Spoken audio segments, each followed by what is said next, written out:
ተአማኒ የነበረው ለማን ነው? ለቴዎድሮስ ወይስ ለቴዎድሮስ ራዕይ? ለኢትዮጵያ ወይስ ለስነ ምግባሩ? በጣም ፍልስፍናዊ ጥያቄ ነው። ገብርዬን ሳስበው ያው ገብርያዊነት የሚባል ፍልስፍና ማስባለሁ። በጣም ታማኝነት፣ ሙሉ በሙሉ ራስን ለሌላው ለወደድሽው አካል የመስጠት የአፄ ቴዎድሮስ ታሪክ በራሱ በጣም የሚጥመው ገብርዬ ስላለ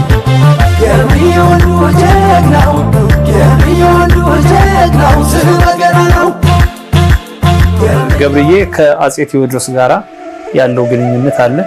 ገብርዬ ከራሱ ፍልስፍና ጋር ያለው ግንኙነት አለ።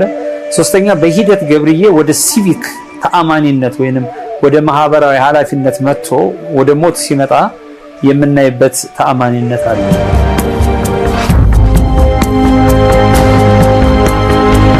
ጸጋዬ ገብረመድህን ገብርዬን በደንብ አድርጎ ቀርጾታል። ቴዎድሮስ የሚለው ቲያትር ላይ ብዙዎች ኢትዮጵያውያን ስለ ገብርዬ እንዲያውቁ ያደረገው ጸጋዬ ገብረመድህን ነው።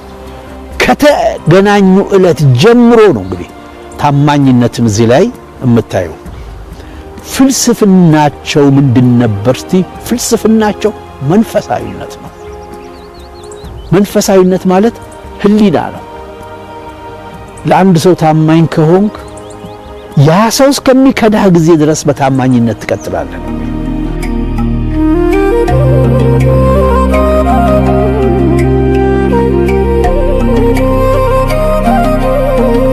ቴዎድሮስና ገብርዬ ቃል ኪዳን የተገባቡት ኢንፋክት በቃል ደረጃ የሚወርድ ዜና ነው ወይም ትርክት ነው።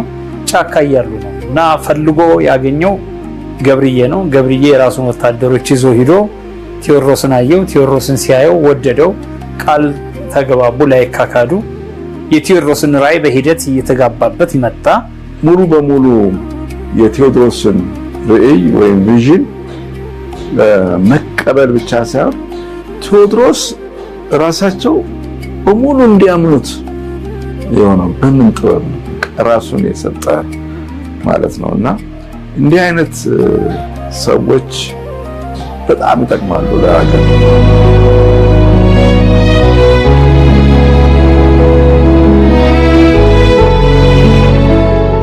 ፈረንጆቹ የሃይማኖት መሪዎች ሃይማኖቱ አይደለም የሃይማኖት መሪዎቹ ከጥቅማቸው አንፃር ባለመሬቶቹ ሶስቱም ቴዎድሮስን በሚያጠቁበት ሰዓት ህዝብ ከማን ነው ሊሰልፍ የሚችለው? ከነሱ ሆነ። ምክንያቱም ህዝቡን በቀጥታ የሚያገኙት እነሱ ናቸው። በዚህ ወቅት ከፍተኛ መስዋዕትነት ከፈሉ እነዚህ ሰዎች። እንደዛም ከፍለውም አድርገውም ተሳካላቸው። ቢያንስ 5 ክፍለ ሀገር ጠቅልለው ያዙ። ሸዋን፣ ወሎን፣ ጎጃምን፣ ጎንደርን፣ ትግራይን ተቆጣጠሩት። እንደዚህን 5ቱን ሰብስበው ኢትዮጵያን ይዘው የኢትዮጵያን ስም ለማለት ሞከሩ። በዚህ ጊዜያቶች ውስጥ ብዙ ሰዎች ከድተዋቸዋል። ቴዎድሮስ ሲጀምሩ አብረዋቸው የነበሩ መቅደላ ላይ ሲደርሱ ግን ድዊንድልን ያደረገው ኃይላቸው እንዳለ ተዳከመ። ብዙ ሰዎች ከዷቸው፣ ብዙ ሰዎች ጥለዋቸው ሄዱ። ገብርዬ፣ አለሜ አብረዋቸው ነበሩ እስከ መጨረሻ ድረስ።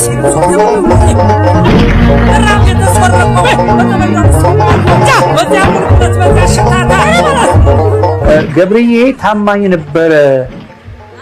ለማን? መጀመሪያ ለዝነኛው ቴዎድሮስ፣ ለቴዎድሮስ ባህሪ፣ ለቴዎድሮስ አግሬሲቭነስ፣ ለቴዎድሮስ ራዕይ፣ ቴዎድሮስ ለሚሰራቸው በጣም አስገራሚ ነገሮች ታማኝ ነበረ። ከዛ ቀጥሎ አገራዊ ራዕይ የተረከበ ይመስለኛል። ስለዚህ ገብርዬን ከሌላ አንፃር ስናየው ፍጹም ታማኝ ሆኖ ለቴዎድሮስ፣ ቴዎድሮስም ደግሞ ፍጹም አማኝ ሆነው ገብርዬን አብረው የቆዩበት ኢትዮጵያን ያጸኑበት ታሪኳን፣ ባህሏን፣ ወጓን እንደገና በጣም ቪዥነሪ ሆኖ ዛሬም ድረስ የልዩ ልዩ ደራሲያን የታላላቅ ደራሲያንን ቀልብ የሳቡ ናቸው የወሰዱ። ጸጋዬ ገብረመድህንን የሚያክል ትልቅ የባለቅኔ የጻፈው እኮ ስለነሱ ነው። ቴዎድሮስን ቲያትር ያመጣው እኮ ቴዎድሮስ እኮ የገብርዬና የቴዎድሮስ ታሪክን ጸጋዬ ገብረመድህን የተመሰጠበት አቤ ጉበኛ አንድ ለእናቱን እኮ ሲጽፍ እዛ ውስጥ የገብርዬ አስተዋጽኦ የአንድ ለእናቱን መጽሐፍ እኮ በጣም የሚያሳምረው ታሪኩን ያ ታማኝ ገብርዬ ነው። ምንድነው እነዚህ ደራሲያን ታላላቅ ደራሲያን እንደዚህ የሚስባቸው? ቴዎድሮስና ገብርዬ በህይወት ዘመናቸው የሰሩት የአንድ ትልቅ ደራሲ ስራ ሰርተው አጠናቀውት እኮ ነው። መርዶን አርዳሽ ስሚውን እንደሰማሁት እርም በልተሽ ከምትቀሪ ስሚ ገብርዬንም ጣሉት። ገብርዬ ለመሪው የነበረው ፍቅርና ታማኝነት፣ ለሀገሩ የከፈለው ዋጋና መሰጠት ቀጥለው ለመጡ መሪዎችም ሆነ ኢትዮጵያውያን ምን ጥላና ጠላ። አጼ ሚኒሊክ በቴዎድሮስ እስር ቤት ውስጥ በነበሩበት ጊዜ ታስረዋል አይባልም። እዛ በኖሩበት ጊዜ ገብርዬን አይተውታል፣ አግኝተውታል። የቴዎድሮስ ቆራጥነት የኢትዮጵያ መውደድ ወደ ሚኒሊክ ተላልፏል፣ ወደ ዮሐንስም ተላልፏል። መተማ ላይ ሲሞቱ፣ መቅደላ ላይ ሲሞት ዮሐንስ መተማ፣ ቴዎድሮስ መቅደላ ላይ ሲሞት፣ ገብርዬ እዛው ላይ ሲሞት ሚኒሊክ ያንን ነገር ሀዘናቸውን ብርቱ ነበር እዚህ አይተዋል። ስለዚህ አድዋ ላይ ሪፍሌክት ያደረገው ሀገራዊ ታማኝነት እንደ ሰንሰለት የመጣውን ነገር ሚኒሊክ ወስደው ነው ብዬ አስባለሁ። አድዋን ሳስብ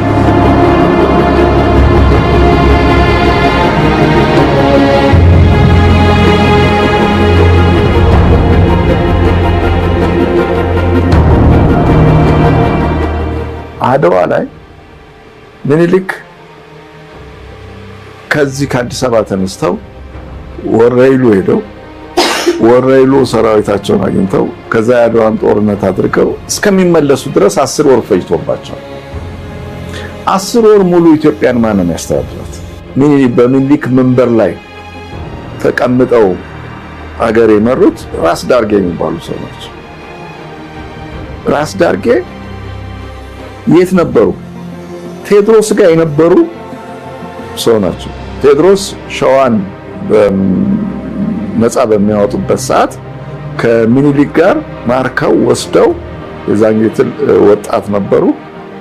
ከዛ ሚኒሊክን እያሳደጉ ቴዎድሮስ ዳርጌን ደግሞ ሾመው። በሳቸው ዘመን ዳርጌን ሾመው። በጣም ያደንቋቸው ነበረ ቴዎድሮስ።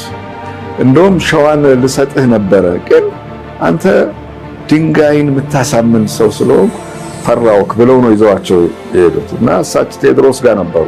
ዳርጌ ቴዎድሮስ ጋር በሚኖሩበት ሰዓት ማንን አይተዋል? ገብርዬን አይተዋል። ከገብርዬ ጋር ኖረዋል ዳርጌ። ሚኒሊክም ቴዎድሮስ ጋር ኖረዋል። ገብርዬን ያውቁታል። ስለዚህ ይሄ መንፈስ የት ሄደ? ተመልሶ እዚህ ሸዋ መጥቶ ሚኒሊክ አድዋ ሲዘምቱ በሚሄዱበት ሰዓት ይሄን መንግስት ጠብቁ ብለው መንግስታቸውን ለራስ ዳርጌ ነው ሰጡት። እንደገና ደግሞ ዳር ድንበሯን አስጠብቀው የመኖር ኢትዮጵያን የማቆየት ገብርያዊነትን ወስደዋል እና ራስ ዳርጌ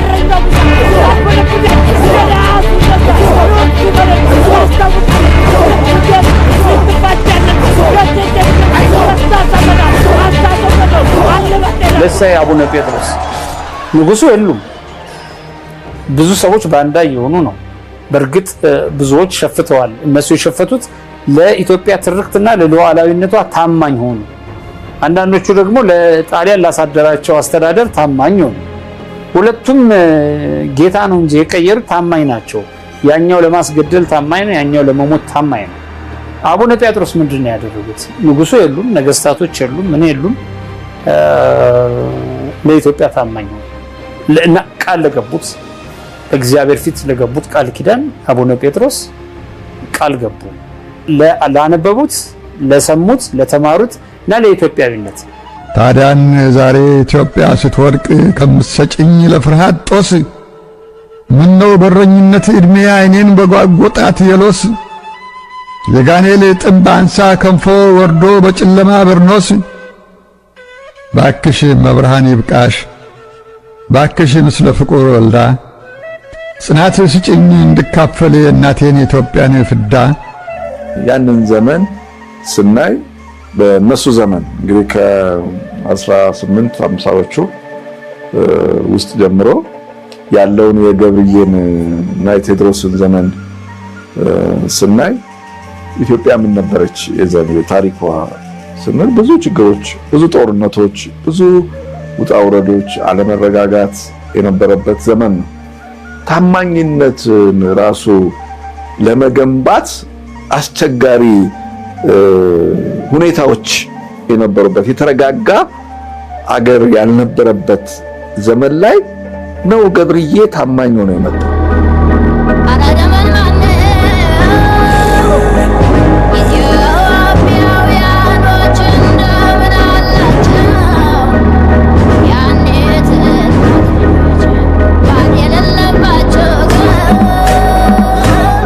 ገብርዬ ሲሸፍትም ከዛም ደግሞ ቴዎድሮስን ሲፈልገው ፍላጎቱ ውስጥ ጩኸት ነበረ። ጥሪ ብልትዩ ትችያለሽ።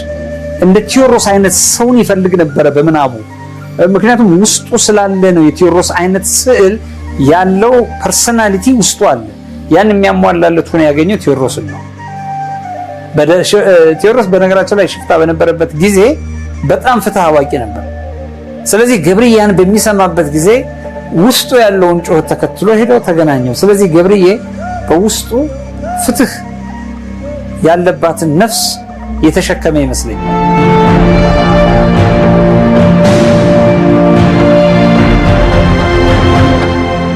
እንግዲህ የመጨረሻው ቀን መጣ።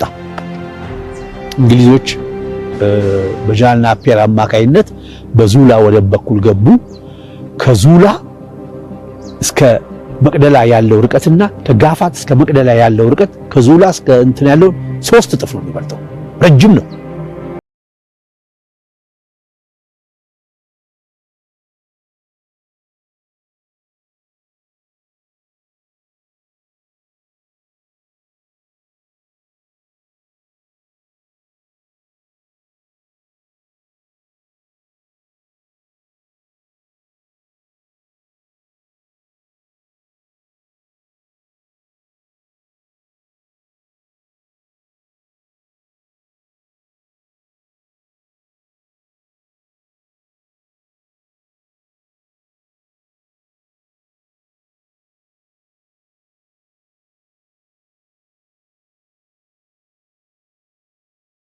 ወንድሜ መቅደላ ደረሱ። ሮጌ ላይ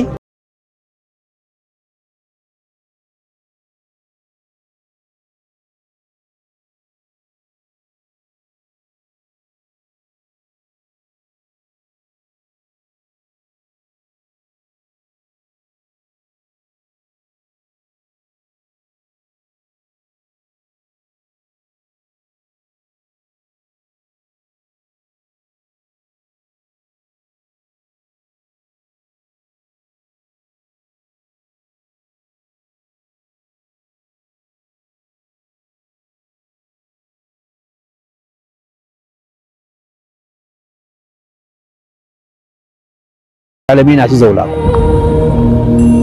ሰው ሞቷል ሰው ሊያድን ሰውን ሲያከብር በደግነት ያን ፍንጭት ግን አጨለሙት፣ እንደ ሬት ልጋ ከሰሉት፣ እንደ ኮሶ አስመረሩት። ከጡቶችሽ እቅፍ ነጥቀው ከማኅፀንሽ ፍቅር ቆርጠው እውነትን ሲገሉ እንዲህ ነው ፈገግታውን አጨልመው። በክብር ተጠርቶ በክብር ይሄዳል። ጸጋዬ ገብረመድኅን የቴዎድሮስ በሚለው ቲያትሮም እንደዚሁም ደግሞ የቴዎድሮስ ስንብት ከመቅደላ በሚለው የግጥሙ ላይ ምንድነው የሚለው? የገብርዬን መስዋዕትነት ካየ በኋላ ከሰራነው ይልቅ ያልሰራነው ነው የሚቆጨኝ ይላል። በጣም ትልቅ አባባል ነው። እነዚህ ሰዎች በሕይወት ዘመናቸው የሰሩት ስራ በፍጹም የሚያስቆጫቸው ነገር የለም።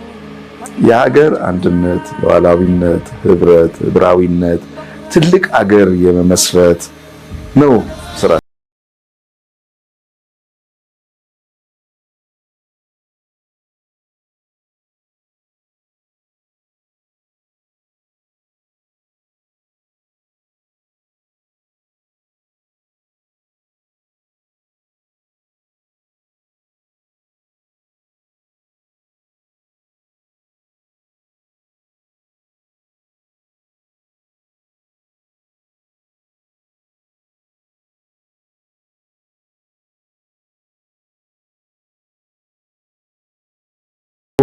ፋሲካ ሲደርስ ባፈር ገደፋሉ ያበሻው ንጉስ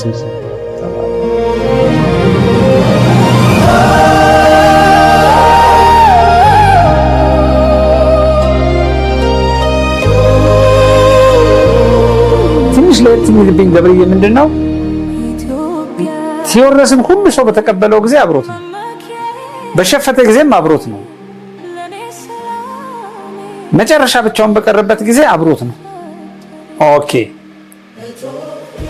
ገብርዬ አብሮት የሆነው የቴዎድሮስ ራዕይ ትልቋን ኢትዮጵያ ማምጣት ወይም ማዋለድ ነው። እሱ ላይ ውልፍት ቢል ኖሮ ምን ይሆን ነበር? ስለዚህ ቴዎድሮስ ነው ገብርዬንም ታማኝ ያደረገው የሚል እምነት ነው ያለኝ። ትዝ ይልሽ እንደሆነ እንደውም ጸጋዬ ገብረመድህን አንድ የሚያነሳው ነገር አለ። ሚኒሊክ በአንኮበር ላይ በተመሰረተው ስርዓት ላይ ቢያምጽ ጎበና ይወጋው ነበር ይላል። አላለም የኢትዮጵያን የማስቀጠልና የማግነንን ህግጋትና ደንቦችን ሚኒሊክ ቢጥሳቸው ኑሮ ዋና የሚወጋው ጎበና ነበር ይላል። he was right።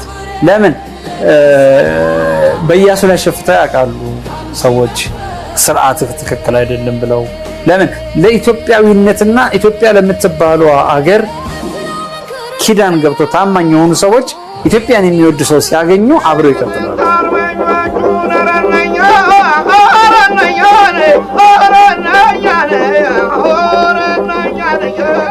እንደ ገብርዬ አይነት ሰዎች እንፈልጋለን በህይወታችን በእያንዳንዳችን ቤት። የግድ በትልቅ በመሪዎች በባለስልጣናት በምናምን አይደለም። እርስ በርሳችን በምንኖርበት ዘመን ብዙ ወዳጅነት፣ ጓደኝነት፣ ታማኝነት፣ አንዱ ለሌላው የመቆም ምናምን ስራዎች ሊኖሩ ይገባል። የሉም ማለት አይደለም። እነዚህን ምሳሌ አድርገን ስለማናመጣቸው ነው እንጂ ዛሬም ብዙ በብርያዊነት የሚያቀነቅኑ ታማኞች በጣም በጣም አሉ። ኢትዮጵያ ሀገሬ የመመኪያ ክብሬ ለኔ ሰላሜ ነሽ ካንቺ መፈቴ። ሪሊ ህዝቡ እንዲቀየር ከሆነ አሁን ይሄን ፕሮግራም እንሰራው ይሄ ነው ጥያቄው መሆን ያለበት። ጥያቄው ምንድነው? ለምሳሌ አንድ ሰው አንድ ራዕይ አለው።